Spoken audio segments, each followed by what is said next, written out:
sua vida, com leveza e visão, trazendo histórias que tocam o coração. Notícias, tendências, gente com atitude, é o programa que conecta com saúde. Boa tarde! Estamos aqui novamente para mais um programa Acontece Aqui em Família. E como sempre, o nosso programa é recheado de novidades, acontecimentos e muita informação de qualidade. E para começarmos bem esse programa, vamos assistir ao nosso quadro Saúde Sem Medo.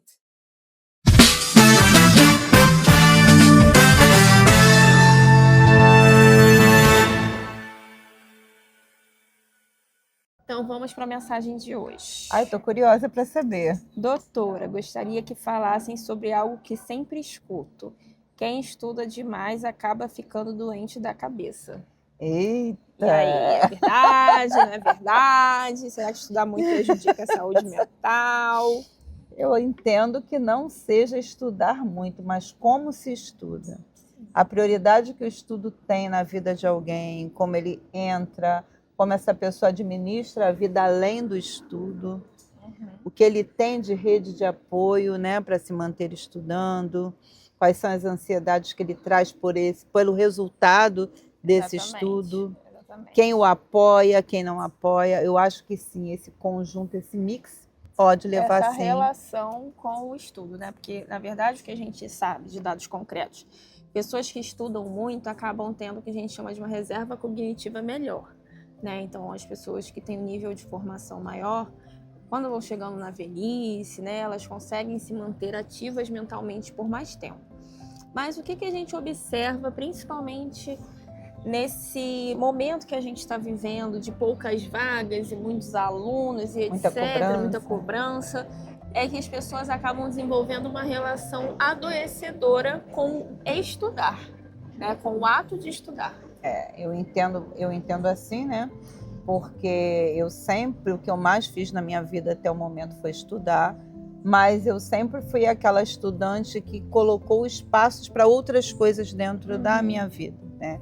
E é o que eu sempre recomendo, porque não adianta você passar 24 horas estudando, porque você vai estressar, porque você vai cansar, e a chance do esquecimento é muito maior. Sim, exatamente. Eu acho que entender a sua forma de estudar, buscar o seu método, não se basear na forma de outras pessoas, como outras pessoas conduzem isso, entender a sua realidade e trazer isso para uma forma harmônica da sua vida. Claro, primeiro que o que funciona para um não funciona para todo mundo, isso é importante da gente saber. Com certeza. Cada um tem seu ritmo, alguns vão aprender uma coisa em 5 minutos, outros vão demorar 2 dias, tá tudo bem, isso não significa que tem algo de errado com nenhum dos dois, né? Porque também estamos vivendo um momento de muita comparação nesse sentido, em que se parte em busca de um diagnóstico diante de qualquer mínima diferença e dificuldade, né? E não é assim, né? Nós temos formas diferentes, da mesma forma que eu danço de uma maneira diferente que você, que eu canto de uma maneira diferente que você, eu estudo e armazeno conhecimento de uma maneira diferente que você.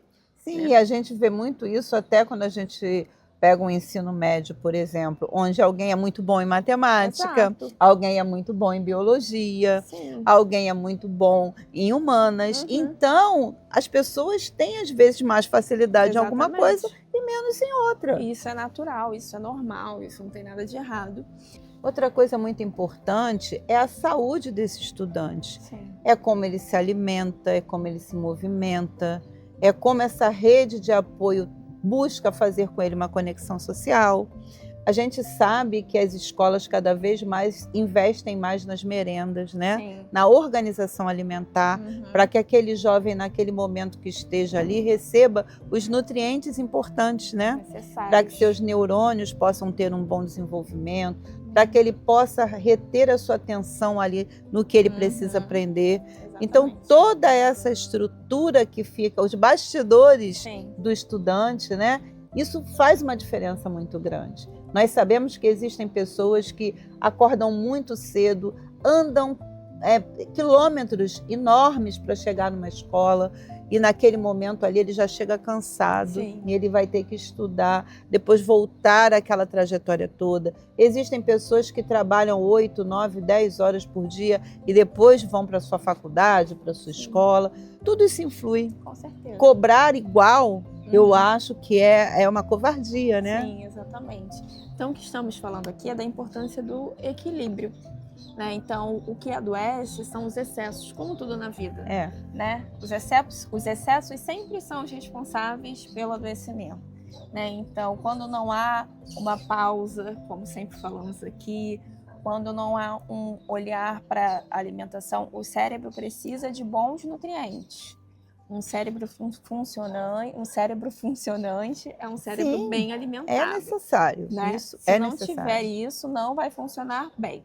E outra coisa que eu acho que precisamos falar é que filhos não são projetos, né? Então, às vezes, há uma projeção em cima daquela criança, daquele adolescente, sonho que a gente não alcançou, um sonho que eu não realizei, e eu quero que meu filho realize isso de qualquer forma.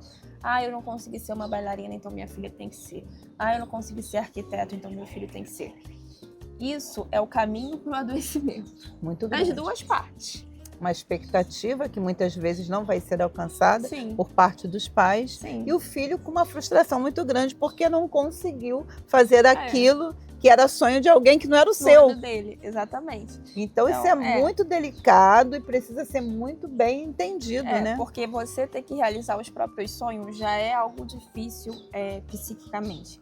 Quando você tem a responsabilidade de realizar o sonho daquela pessoa que você ama, isso se torna ainda mais difícil e isso cria uma pressão ainda maior. E ainda mais adoecedor. Então, não é que nós não possamos desejar o melhor para os nossos filhos, orientar, até porque, né, os pais são necessários para orientar as crianças, mas a gente tem que tomar muito cuidado para que a gente não tente realizar um sonho através de uma outra pessoa. Com certeza. Até porque nunca é tarde para sonhar. Né? Se você tem o sonho dessa faculdade, corre atrás de você. Vai buscar uma forma de você realizar esse sonho. E não colocando isso, projetando isso no outro, porque isso é extremamente adoecedor. E aí o que acontece? O ato de estudar torna-se um vilão. Sim. E aí começa aquela propaganda desfavorável, tá vendo? Fulano tá deprimido por conta do estudo, fulano tá trancado lá no quarto, não quer falar mais com ninguém, porque ele já teve algumas investidas que não foram satisfatórias, mas porque muitas vezes ele não tá indo em busca daquilo que ele realmente quer. Pois é. Então é uma necessidade muito grande de que a gente pense sobre isso, né? Na nossa profissão isso é muito comum, né? A gente vê pessoas, às vezes, assim, a pessoa não tem a mínima habilidade, né? Não tem perfil, a palavra que eu estava buscando. Aí você vai buscar entender, você vê que foi algo projetado por alguém. E que na realidade ela não tinha naquele momento aquele desejo inicial. Sim. Muitas vezes eu vejo no consultório, né, muitas mães trazendo ali aquela queixa de que a filha só estuda e ela só vive cansada. Mas aí a gente vai tentar entender, está tendo um desequilíbrio, né? Nas 24 horas dessa adolescente. Sim. E a divisão, não está tendo horário para alimentação, não está tendo horário para o sono, está muitas vezes focada, mas sem estar tendo foco. Sim. Né? Sem um direcionamento saudável para aquela tarefa, para aquele desafio. Sim, né? Exatamente. E aí o que acontece?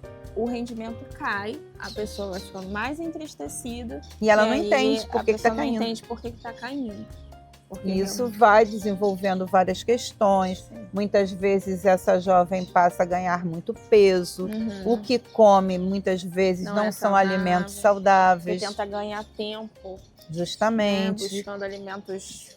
não muito adequados. Sim. A pessoa começa, às vezes, deseja virar noite, isso é muito comum em Sim, faculdade, muito comum. né? Vou virar a noite estudando. E aí vou ter prova amanhã, vou virar à noite, e isso com o tempo faz um mal muito grande, né? certeza. Desconstrói aquela saúde que aquela pessoa possui. Então é muito importante que essa regra, que essa organização, que se inclua a medicina de estilo de vida na vida dos estudantes. Dos estudantes, com certeza. E se isso acontecer, eu acredito que ninguém vai ficar com alterações na memória. É muito comum eu receber dúvidas assim: doutora, a senhora faz tanta coisa, a senhora dorme? Eu sempre brinco, meu sono é sagrado.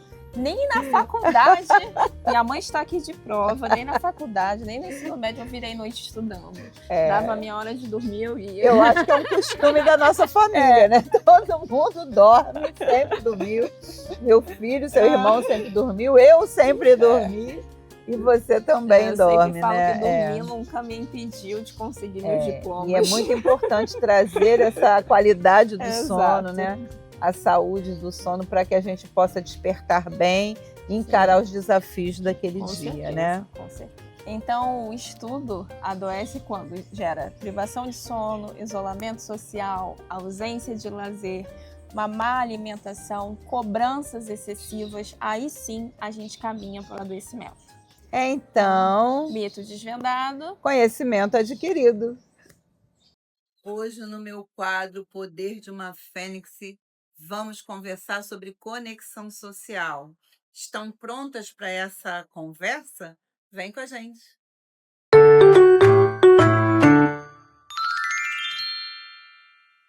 Hoje, no nosso quadro Poder de uma Fênix, vamos falar sobre uma pauta muito importante, a conexão social, que é um dos pilares da medicina de estilo de vida.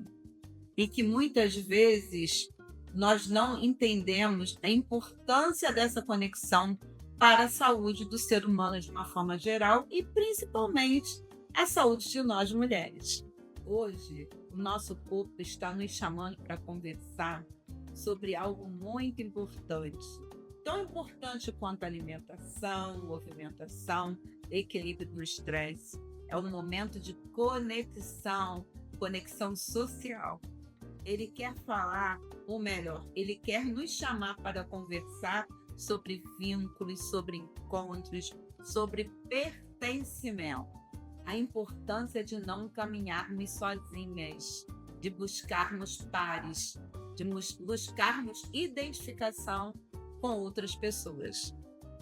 Se a gente observar, a gente vive num tempo de muitas telas, mas poucos abraços. Você já observou que cada vez fica mais escasso as presenças reais? E o que acontece? O nosso corpo sente isso, essa solidão.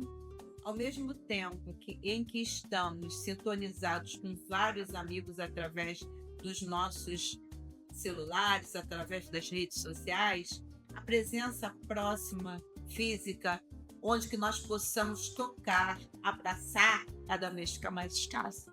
Hoje o corpo diz assim: mulher, eu não fui feito para viver isolado. Eu fui feito para rir junto, chorar junto, compartilhar histórias, sentar à mesa, caminhar em grupos. Eu fui feito para celebrar ciclos, porque o corpo feminino é um corpo de relação. O poder de uma fênix é renascer depois de cada fase da vida. E hoje esse renascimento acontece quando a mulher se reconecta com outras mulheres, com pessoas, com comunidades e com seus afetos. E eu convido vocês a viver esse tema com a força dos nossos 5 R's. O nosso primeiro R é o R da resistência. Resistir à solidão moderna. Precisamos resistir ao isolamento social. Precisamos resistir à ideia de que uma mulher forte é a mulher que não precisa de ninguém. A gente precisa entender que o corpo feminino adoece quando ele passa a viver sem troca. O nosso segundo R é o R da resiliência. Quantos de nós já não vivemos situações de perdas, de lutos, de gravidez, de mudança de ciclo, de climatério, menopausa, sem ajuda, sem estarmos próximas de ninguém?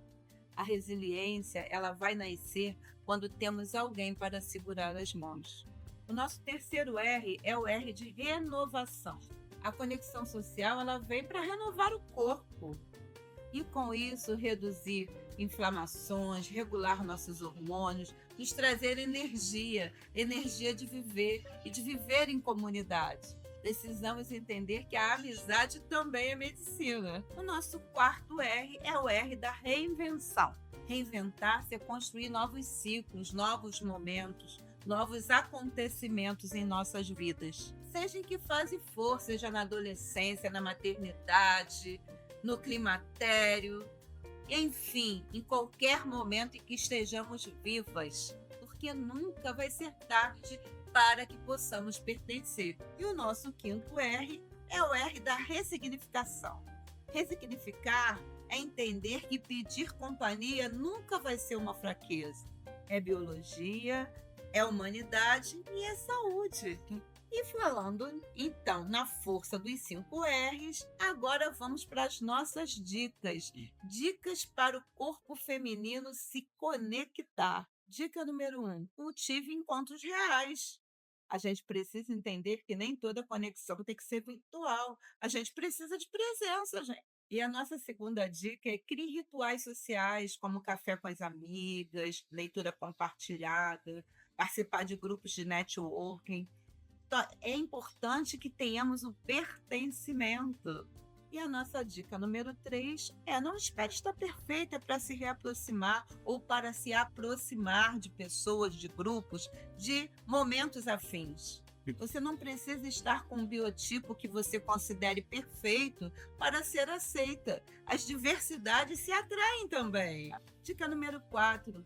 Se permita pedir ajuda. Mulher que pede ajuda está viva por dentro. E a dica número 5 é comece a participar de comunidades que tenham conexão com você. É importante fazer parte de grupos, o pertencimento faz parte, é importante para a nossa saúde. E sempre preste atenção, não se conecte por comparação, e sim por propósito. O poder de uma fênix é lembrar que você não precisa dar conta de tudo sozinha. Você precisa de vínculo, de afeto, de troca e de pertencimento.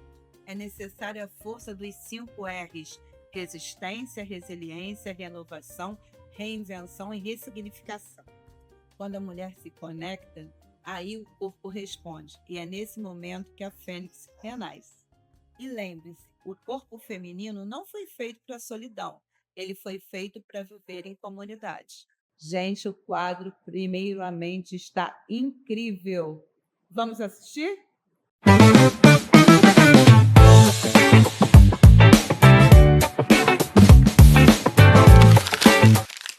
A gestação é um dos momentos de maior vulnerabilidade psíquica de uma mulher. O que isso quer dizer? Significa que ela está passando por muitas transformações e, com isso, a sua saúde mental fica mais vulnerável a transformações e modificações, e até mesmo ao adoecimento. O que acontece durante a gravidez?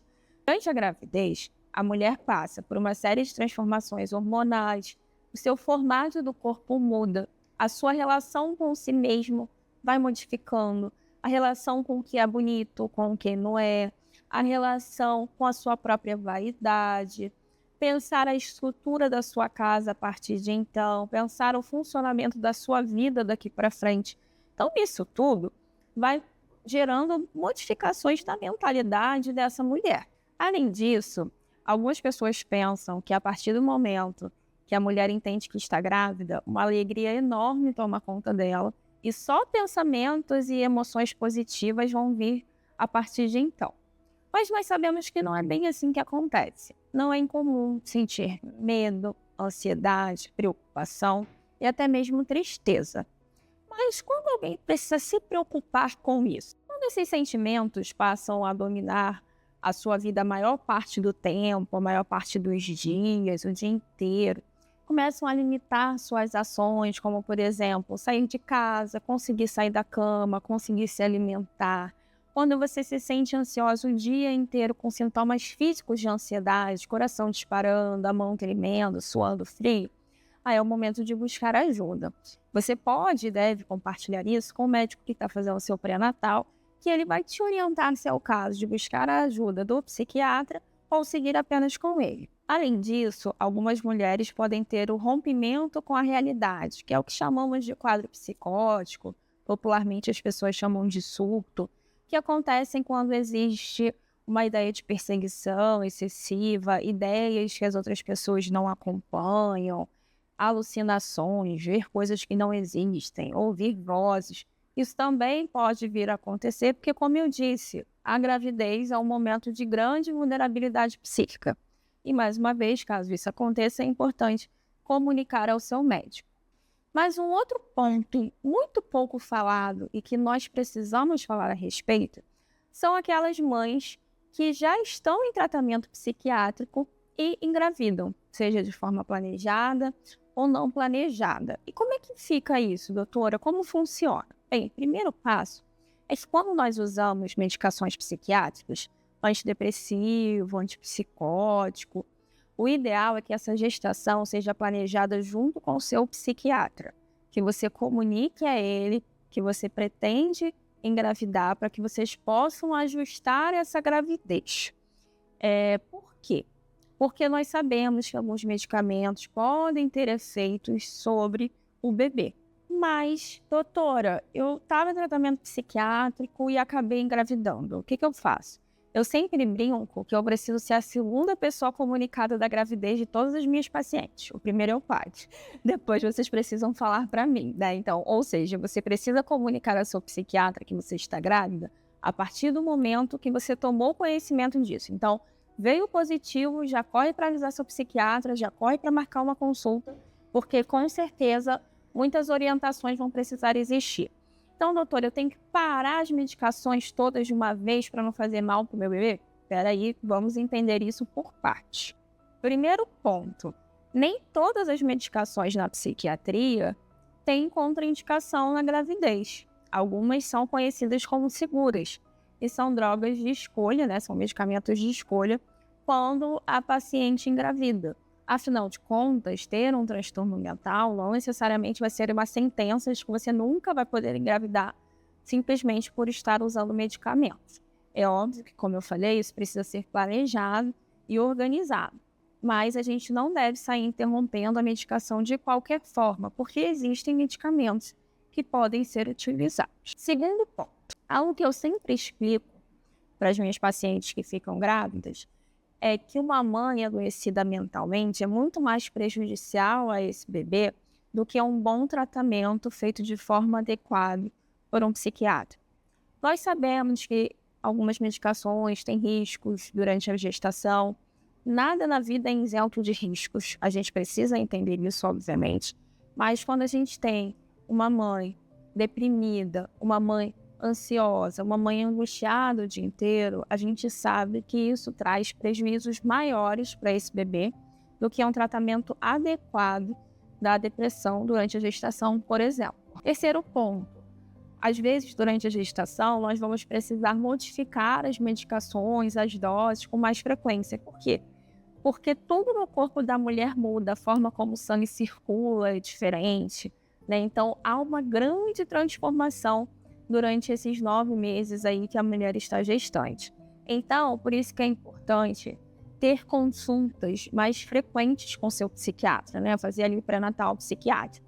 Que a frequência das consultas com seu psiquiatra devem acompanhar a frequência das consultas do seu pré-natalista, do seu obstetra. Então, enquanto as consultas forem mensais, você vai mensalmente no psiquiatra.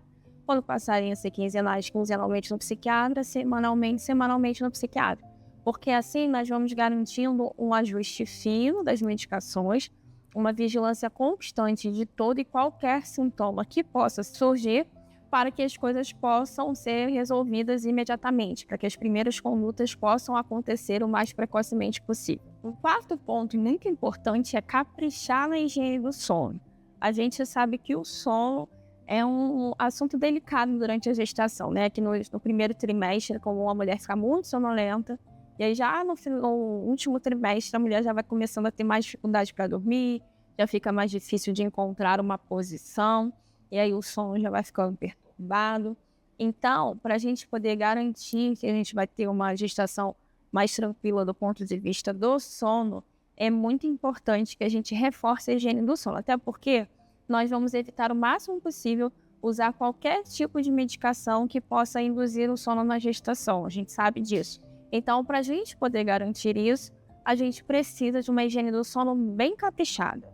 E por último, mas não menos importante, informe-se bastante, discuta com outras mães que estão na mesma situação que você. Isso vai ajudar você a entender que não está passando por isso sozinha, que não é a única pessoa do mundo que está usando medicamento psiquiátrico e engravidou, que não tem nada de errado nisso, que você não precisa se sentir culpada. Então, explore mais informações sobre isso, porque com certeza isso vai ser um ganho muito grande para você e para o seu bebê. E para finalizar o quadro de hoje, eu queria lembrar você que saúde mental também faz parte do seu pré-natal. Então, se você está grávida, se está pensando em engravidar, lembre-se, primeiramente. Até mais. E agora com a gente, o quadro Dona Miúda.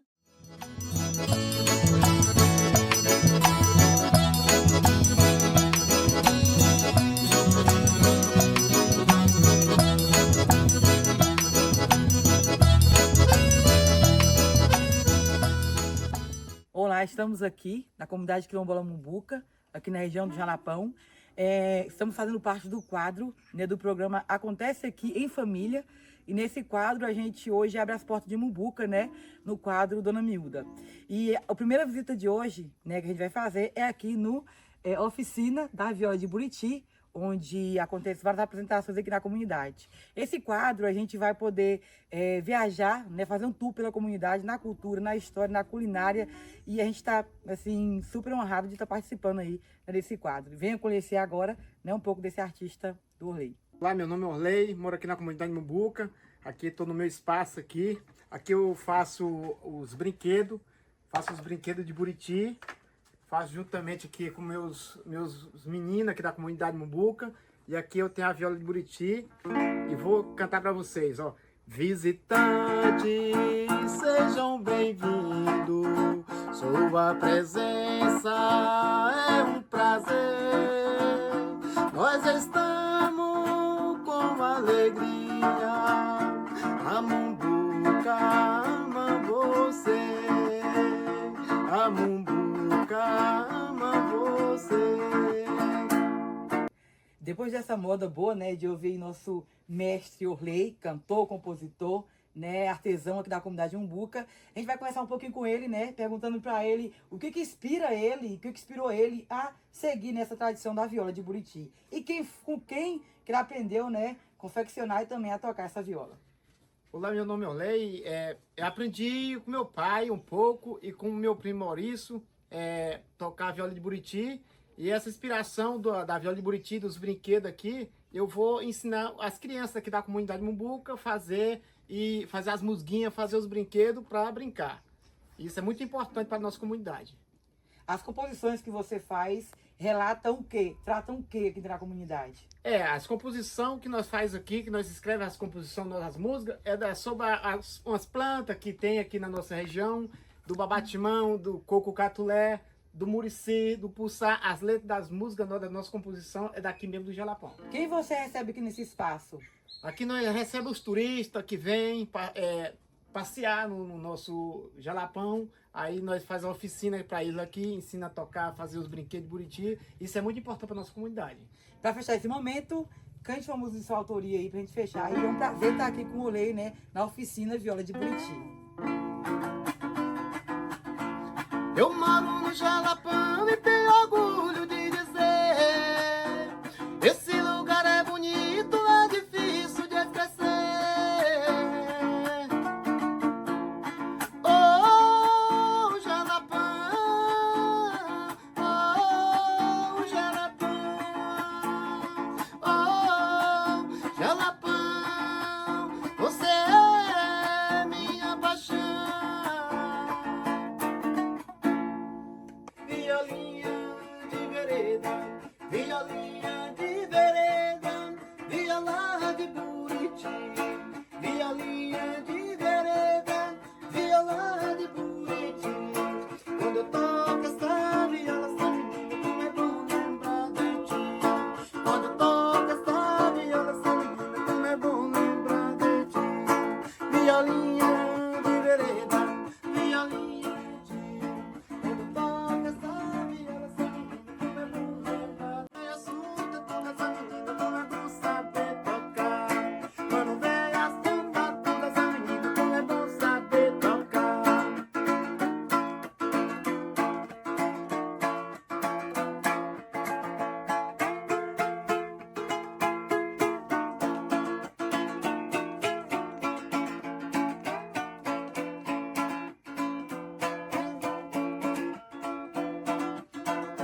celebração abraçada pela Mata Atlântica.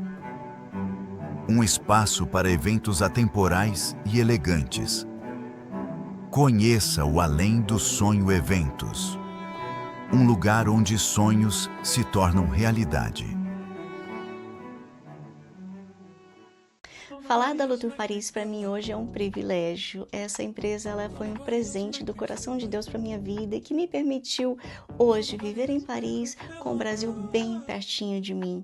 Nós acolhemos aqui brasileiros de todos os lugares do Brasil porque nós criamos essa empresa, essa agência voltada para o atendimento exclusivo do turista brasileiro que chega por aqui. Nós somos a única agência que tem esse tipo de serviço para brasileiros aqui em Paris, além de cuidar dos seus passeios, tudo personalizado sob medida, com uma equipe que é treinada dia a dia, capacitada, desenvolvida para tornar a sua experiência muito melhor. Nós temos um plantão 24 horas para cuidar de tudo que você precisa por aqui, além da melhor consultoria de viagem que você pode contar, guias para te acompanhar em visitas guiadas pelo Louvre, Castelo de Versalhes, enfim. Nós estamos esperando você para tornar a sua experiência muito melhor.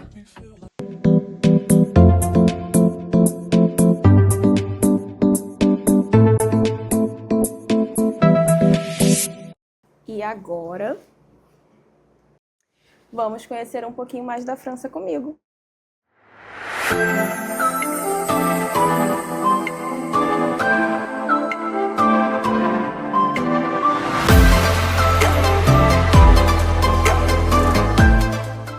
E no Acontecendo Você Fica Sabendo de hoje, nós fomos até o Louvre, no coração de Paris, o museu mais visitado do mundo, que recebe milhares de visitantes todos os dias. O Louvre nem sempre foi um museu. Ele nasceu como uma fortaleza medieval no século XII, construída para proteger Paris de invasões. Séculos depois, o edifício foi transformado em palácio real e residência de reis franceses, formado em museu e aberto ao público. Antes de se tornar museu, o Louvre funcionava como um palácio da monarquia francesa. Reis como Henrique IV e Luís XIII viveram ali em diferentes períodos. Porém, no século XVII, Luís XIV decidiu transferir a corte para o Palácio de Versalhes e o Louvre deixou de ser a residência principal dos governantes. No início do século XIX, Napoleão chegou a renomear o museu como o Museu Napoleão. Você sabia disso? Oi, pessoal, no Acontecendo Você Fica Sabendo. Eu vim filmar o Louvre, conhecer a Mona Lisa e acabei encontrando uma greve. Nosso ingresso estava para as 10 horas, nós só conseguimos entrar quase meio-dia. Eles chamam de strikes, né? Eles precisaram retirar algumas pessoas de dentro do museu antes da gente poder entrar, mas ainda tem alguns grevistas. E quando nós estávamos na sala da Mona Lisa, a sala precisou ser evacuada por questões de segurança, né? Então precisaram evacuar a sala para poder assegurar o acervo, né? E agora estamos aqui. Aparentemente tudo voltou ao normal, mas vamos acompanhando. As manifestações que nós presenciamos no dia da nossa visita, elas acontecem por diversas razões, né? O sindicato afirma que houve um corte do número de funcionários no museu recentemente, o que gerou uma sobrecarga de trabalho nesses profissionais. Eles referem que as equipes estão operando com um número menor do que o necessário para garantir a segurança do acervo e a segurança do próprio pessoal. Então, eles exigem um controle maior do número de visitantes por dia, diminuindo esse fluxo de visita, melhores condições de segurança na sala, melhores salários, mais contratações de funcionários. E na França, as manifestações fazem parte da cultura política. Funcionários de museus, transportes, universidades frequentemente utilizam greves e protestos como formas de negociação com o governo. Mas vamos falar da estrela da casa, a Mona Lisa. Afinal de contas, o que acaba movimentando a maior parte das pessoas ao redor do mundo para visitar o Louvre é poder ver esse sorriso, o sorriso mais famoso do planeta. Mona Lisa foi pintada por Leonardo da Vinci no século XVI. Ela é considerada a pintura mais famosa do mundo. E aqui vai uma super dica para você que está indo no Louvre e quer conseguir ver a Mona Lisa de pertinho. Assim que a gente entra, a gente tem placas direcionando para a Mona Lisa. Você consegue ir seguindo essas placas para ir direto para a sala da Mona Lisa. Foi assim que fizemos. Entramos, seguimos as placas, fomos direto para a sala da Mona Lisa, apreciamos, para que depois a gente fizesse o restante da visita.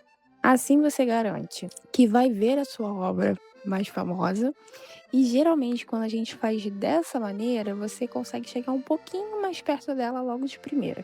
O que chama muito a atenção é o fato do tamanho da obra ser muito menor do que nós imaginamos. No imaginário social, acho que pela fama da obra, a gente imagina uma obra grande, imponente, e não, a obra é pequenininha. E é um grande contraste com as outras obras da sala. A pintura mede apenas 77 centímetros por 53 centímetros. Você imaginava isso? A Sala da Mona Lisa recebe todos os dias cerca de 20.000 visitantes. Isso faz com que ela seja uma das obras de arte mais visitadas do planeta. A maioria das pessoas vai até o Louvre para isso. Então, as estimativas indicam que até 80% dos visitantes vão ao Louvre com o objetivo de ver a Mona Lisa. O tamanho do Louvre definitivamente nos impressiona. São mais de 70.000 metros quadrados de exposições e cerca de 35.000 obras para exibição. Para você ver tudo com calma, apreciando cada uma das obras, os especialistas dizem que você precisaria de vários dias e até mesmo semanas. E, gente, é grande mesmo. Eu me perdi algumas vezes no museu andando em círculos sem perceber. A pirâmide de vidro, que é um dos cartões postais de Paris, alvo de vários tipos de fotos, tem a foto mais famosa, né? Que eu confesso para vocês que eu tive um pouquinho de dificuldade de fazer, de conseguir me posicionar exatamente no ângulo necessário para dar a sensação de que estamos segurando a pirâmide pela ponta. Ela, hoje em dia, é apreciada, mas quando foi construída, ela foi alvo de críticas. Ela foi construída nos anos 1980, né? E isso gerou uma grande polêmica. Muitos franceses criticaram a ideia de colocar uma estrutura moderna de vidro em meio a um palácio histórico. Com o tempo, a pirâmide acabou se tornando um dos símbolos mais conhecidos do museu e essa polêmica foi deixando de existir. Durante a Segunda Guerra Mundial, o Louvre participou de uma verdadeira operação de resgate artístico. Antes da Operação Alemã, milhares de obras foram retiradas do museu e escondidas em castelos no interior da França. Até a famosa Mona Lisa foi transportada secretamente para diferentes esconderijos, garantindo que uma das pinturas mais importantes da história sobrevivesse à guerra. Uma coisa interessante é que ao lado das pinturas mais emblemáticas, nós encontramos trechos sobre as histórias das pinturas, pontos a serem apreciados. Isso torna a nossa visita muito mais interessante. Uma das grandes inovações da Mona Lisa está na forma como Leonardo da Vinci retratou a personagem. Em vez de um retrato rígido de perfil, ele colocou a figura em uma posição de 3/4, o corpo levemente de lado e o olhar voltado para o observador. Essa escolha cria a sensação de que ela está viva e nos observa, um efeito que revolucionou a pintura de retrato. Algo interessante da gente observar na pintura é que a Mona Lisa quase não tem sobrancelhas e cílios. Talvez vocês nunca tenham percebido isso. E existem duas explicações principais discutidas por historiadores da arte. No início do século XVI, durante o Renascimento, algumas mulheres depilavam as sobrancelhas e parte da linha do cabelo para deixar a testa mais alta, que era considerado elegante. Por isso, é possível que Leonardo tenha retratado Lisa Gherardini, que é a nossa Mona Lisa, exatamente como ela se apresentava. Uma outra hipótese é que a sobrancelha tenha sido realmente pintada originalmente, mas foi desaparecendo ao longo dos séculos por limpeza excessiva, restaurações da obra, ou até mesmo desgaste natural do pigmento, né? Algumas análises feitas com escaneamento de altíssima resolução mostraram que existem traços muito sutis ali na região, sugerindo que elas podem ter existido originalmente, mas foram desaparecendo com o passar do tempo. Eu confesso que antes de ler sobre isso, eu nunca reparei a ausência de sobrancelhas no quadro. E é isso, ficamos por aqui. Espero que vocês tenham gostado de saber essas curiosidades. Nos vemos por aí. Au revoir! É sempre bom assistir o professor Dudu. Ele vai vir agora para nos mostrar algo de muita importância no Cultura que Acontece.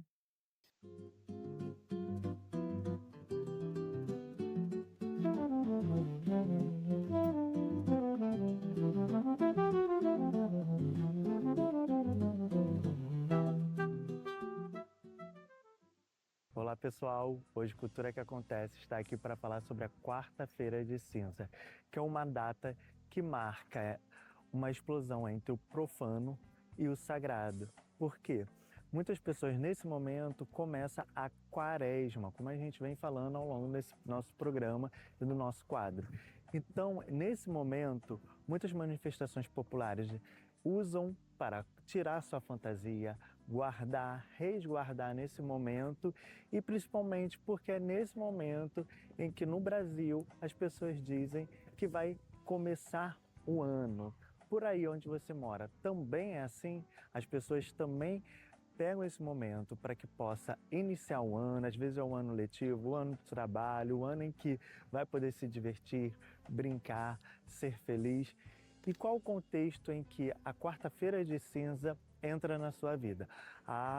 O MPB, os estilos musicais do Brasil usam esse tema como um lugar mais triste, um momento em que eles usam esse momento para falar sobre a tristeza, sobre a melancolia que a quarta-feira de cinzas traz. E também é muito importante saber que é nesse momento que a gente vai ter as apurações das notas dos desfiles das escolas de samba. É nesse momento praticamente todo o Brasil fica de olho nesse momento para saber quem vai ser a campeã do carnaval, seja do Rio de Janeiro ou de outros estados também. Outros blocos também usam esse momento para fazer seu enterro, né?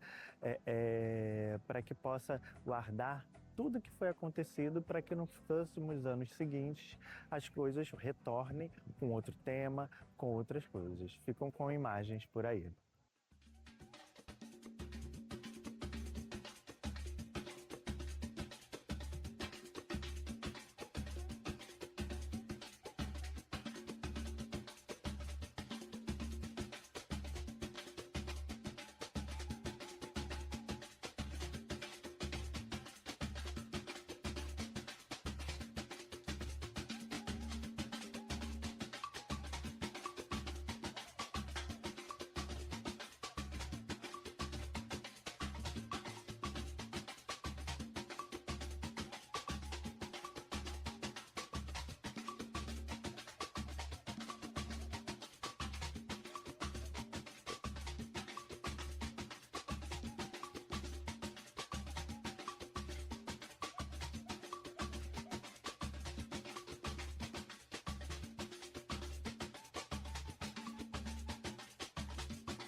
E é claro que quando a gente fala de cinzas, da quarta-feira de cinza, a gente não está falando propriamente sobre uma tristeza ou melancolia, mas a gente também está falando que as cinzas servem como um adubo para renascimento, para fazer florescer as coisas, para que outras coisas surjam. Então é importante também a gente se conectar com essa outra energia, que é a energia que vai trazer as coisas novamente, né? As cinzas, elas não é só o fim, mas sim também a força e a energia vital para que possa injetar novos acontecimentos. Então, a partir desse momento, a gente cria esse espaço para se pensar novos caminhos através do sagrado, do profano e do festivo. E seguir o ano de uma maneira que a gente gosta e que a gente lida no nosso dia a dia. A gente sempre espera esse marco, o pós-carnaval, marcado com a quarta-feira de cinza, para que a gente possa continuar o ano e fazer o ano levar. E por aí, diz aí pra gente, como é que ficou essa ressaca pós-carnaval? Até o próximo encontro. Gente, aquela pausa maravilhosa. Vamos aos 5 minutos para o chá?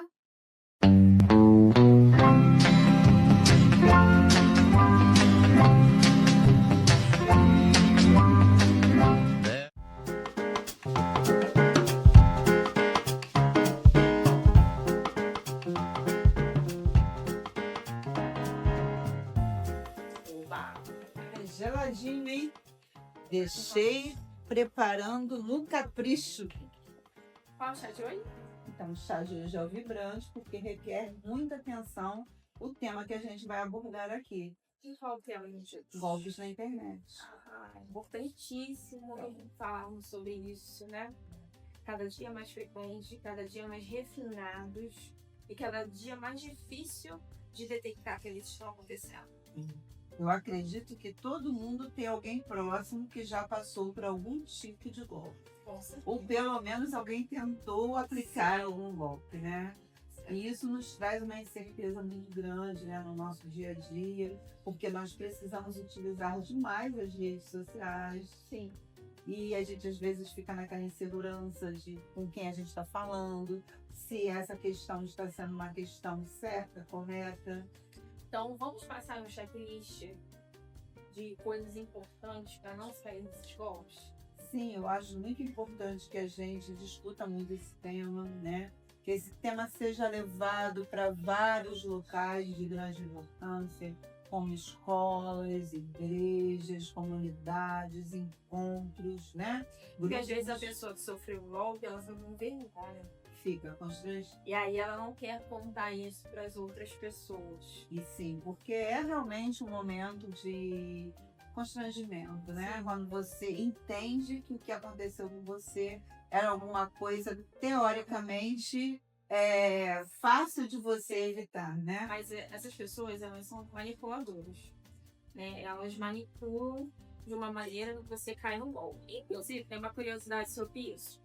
As pessoas acham que o psicopata é aquele do filme que mata, comete vários crimes, assassinatos, Esse Esse né? é o que a gente conhece como psicopata. Mas você sabia que a maior parte das pessoas, né, que são os psicopatas, que têm um transtorno da personalidade antissocial, são estelionatários?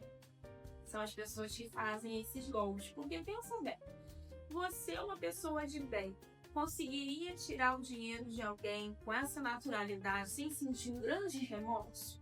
Eu não me vejo nessa situação, desenvolver nesse papel, em hipótese alguma na minha vida. Exatamente. Então, grande parte dos psicopatas são estelionatários, são golpistas, estão em cargos de poder, porque essas pessoas não têm escrúpulos, elas não têm limites éticos, elas não têm a empatia que te faz frear essas ações, né? Que te faz se colocar no lugar do outro e pensar que você não faria isso, né? Então, parte desses golpes são cometidos por esses psicopatas. Na maioria das vezes, né, a grande procura são por pessoas em situação de vulnerabilidade. Exatamente. É um absurdo aquele golpe que existe quando a pessoa está dentro do hospital, que alguém liga para um familiar dizendo que para conseguir o medicamento para usar naquele hospital, aquele familiar tem que dispor de uma quantia exorbitante para salvar a vida do seu familiar. Então a pessoa está naquele momento de fragilidade, pensando, se eu não pagar, meu ente querido pode morrer, e a pessoa faz o pagamento. Então, os hospitais não fazem esse tipo de ligação. Se você tiver um familiar internado e supostamente receber uma ligação do hospital dizendo que você precisa fazer uma quantia imediatamente para salvar a vida daquela pessoa, não faça. Não faça, tenha essa conversa presencialmente. Vai lá no hospital, pergunta se isso está acontecendo, porque você está diante de um golpe. Um golpe muito sério. E hoje a gente já encontra em vários hospitais que a gente entra esses verdade. lembretes Atenção, nós falando fazemos esse tipo de ligação. sobre essa situação, que é uma situação muito séria, Sim, né? Um momento de seríssimo. grande vulnerabilidade do familiar, né? Que recebe essa ligação. E sem contar as pessoas também idosas. Né? Idosos, né? Idosos são muito altos nesse tipo de abordagem, principalmente essas ligações telefônicas que simulam a voz de alguém para pedir dinheiro. E assim, Passam por amigos, fazem vínculos com os idosos, exatamente. dizem que trabalham em banco ou que trabalham também em instituições de caridade. Sim. E aí, a partir daí, elas tentam fazer com que essa pessoa faça grandes doações. Isso acontece. E essas pessoas, elas são muito talentosas, um talento mal, mas muito talentosas naquilo que elas fazem. Sim, habilidosas. Então elas conseguem armar uma situação de uma forma que até as pessoas mais esclarecidas podem cair nos golpes. Vige, né, essa troca de foto do celular, que é um golpe que já está aí desde a época do Covid, né? Tentaram aplicar na gente. E teve uma vez que eu lembro que a gente estava se falando pelo telefone, a gente desligou a ligação, aí passou um pouquinho, minha mãe me ligou de novo. Então, você tá onde? Eu falei, tô em casa. Ai, acabou de falar, minha mãe, não, que ligaram, lembra? Era época de telefone fixo. Nós morávamos separadas. Ela falou assim, ligaram aqui falando que era você, mesmo sabendo que não era você, eu fiquei nervosa de desligar o telefone. A gente fica muito tensa porque eles têm uma habilidade muito grande. Eles pegam ali trechos, né? Sim. A sorte era que quem atendeu o telefone foi minha mãe. Sim. E ela entendeu, eles entenderam que não era Maiara, né? A minha avó falou assim, olha, a Maiara tá ligando, Jussara. E aí eles entenderam, sei lá, Tainara. Que é a Tainara. Aí ali foi esse entendimento que não era ligação. Né? E aí a minha mãe me ligou na hora e falou assim, mesmo tendo certeza que eu tinha acabado de falar no telefone com você me falando que você estava em casa, ainda assim, eu fiquei angustiada com a ligação. Precisava ouvir sua voz para saber que você estava bem. Então, assim, uma pessoa esclarecida, tinha acabado de fazer contato e ainda assim ficou abalada. E foram várias vezes, né, eles tentando até que a gente decidiu acabar com o telefone fixo em casa, Foi, né? verdade. Acho que era uma situação Depois dessa ligação, é. eles passaram a ligar sempre para falar com a tal da Tainara, que eles entenderam o nome errado. Então eles tinham na cabeça deles que eles já tinham o nome e eles ficavam ligando sempre. E foi a melhor coisa que a gente fez foi terminar com... Sim. Eu acho que hoje em dia a maior parte das pessoas... E aí os golpes também passaram por modernidade, né? Estão sempre se atualizando. Agora com a inteligência artificial, né? A possibilidade... Uma chamada de vídeo. Existem inúmeros golpes, né? Eles são, assim, muito... golpe do aniversário, né? São várias questões. Verdade. O golpe do aniversário, não sei se vocês já ouviram falar. Eles ligam no dia do seu aniversário, dizem que estão com um presente enviado pela empresa X. Eles sabem a empresa que você trabalha ou que você trabalhou. E que seus amigos dessa empresa prepararam essa surpresa e gostariam de entregar para você. E aí, eles falam o número da sua casa, falam o endereço da sua casa com um dígito errado, propositalmente, para você poder corrigir e confirmar para eles. Porque aí você ganha a segurança de que está falando com alguém que tem informações sobre você. E aí, a conversa vai para um caminho que ele fala para você que você precisa pagar apenas o frete. Né, que o preço do presente está pago, mas você vai precisar pagar apenas o frete. E aí, geralmente é nesse momento que gera um estranhamento. Mas só pode ser em cartão. Mas só pode ser em cartão e no ato da entrega. Então, ele viria até você com a maquininha para você pagar o valor do frete. E aí, o que eles fazem? Eles passam um valor exorbitante, vão te distraindo, e você passa um valor maior, um valor muito grande no seu cartão de crédito. E até tem casos também que nesse momento tem reconhecimento facial. Porque o entregador verdade, já comprovar que te entregou. Aí tira uma foto sua. Né? Então, assim, essas entregas, deixa eu tirar uma foto do seu rosto. O nosso rosto, hoje em dia, ele é muito valioso. Porque através do reconhecimento facial, você faz contas em banco. Você consegue movimentar dinheiro. Então, isso precisa ter uma cautela muito grande, né? Então, esses tipos de golpe ainda acontecem. E ninguém vai fazer essa solicitação numa entrega, né? Sim, se é um presente, é um presente. E se alguém, por algum motivo, precisa tirar uma foto sua, pegar o seu rosto no Isso frontal é dessa estranho. forma, é melhor você usar. Exatamente. Chega, para por aqui, né? Exatamente. Até porque, e essas fotos, elas nunca são com a câmera traseira do telefone, sempre a câmera da frente, que é outra coisa estranha, né? Porque se eu preciso tirar uma foto sua, eu não preciso fazer necessariamente uma selfie. Então, são situações que a gente vem observando e são vários outros, né? Sim. Teríamos aqui milhares para estarmos falando, né? Sobre a questão de que o cartão foi clonado e precisa levar outro cartão. E várias questões que acontecem do gerente do banco. É. E hoje em dia a gente sabe que é possível clonar números, né? Então o número que aparece chamando não é o número verdadeiro que está ligando. Então, ainda assim, nós não devemos passar dados pessoais por ligações. Né? Eu recebo uma ligação, passo a senha do meu cartão, esse tipo de coisa não se faz. Vai fazer. Na dúvida, vai lá no seu gerente, esse dia, vai pessoalmente, tenta entender o que está acontecendo, porque a maioria dos bancos não trabalha dessa maneira. De te habilitar dessa forma. E outras coisas também, né?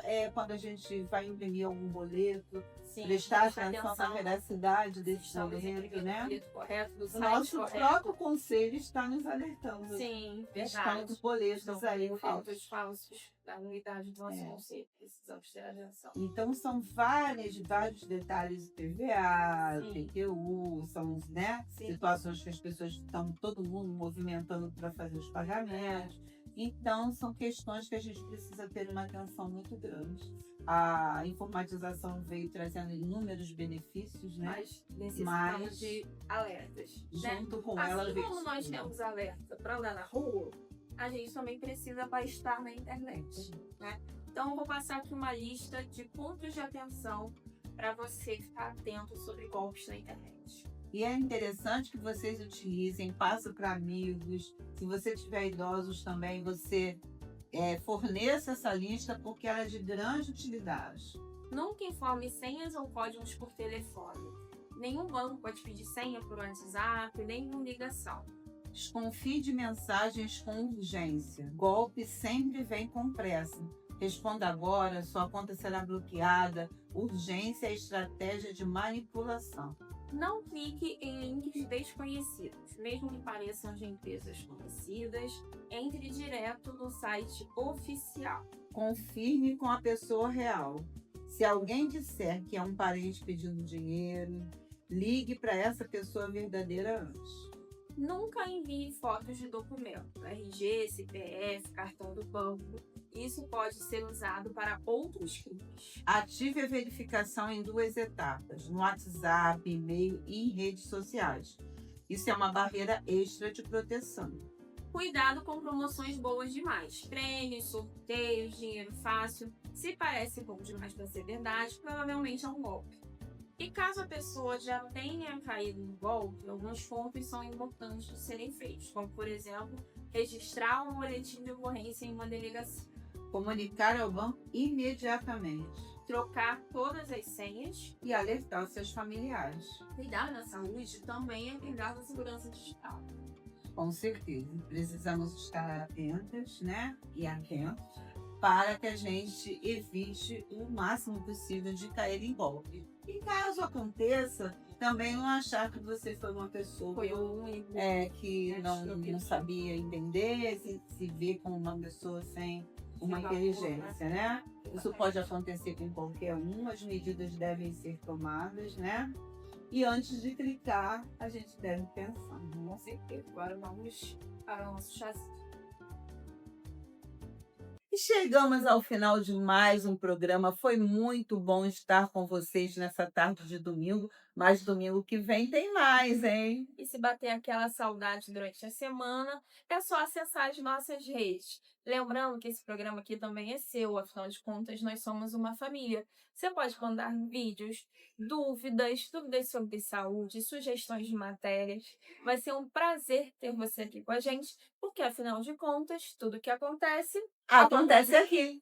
Da tela pra sua vida, com leveza e visão, trazendo histórias que tocam o coração. Notícias, tendência, gente com atitude, é o programa que conecta com saúde.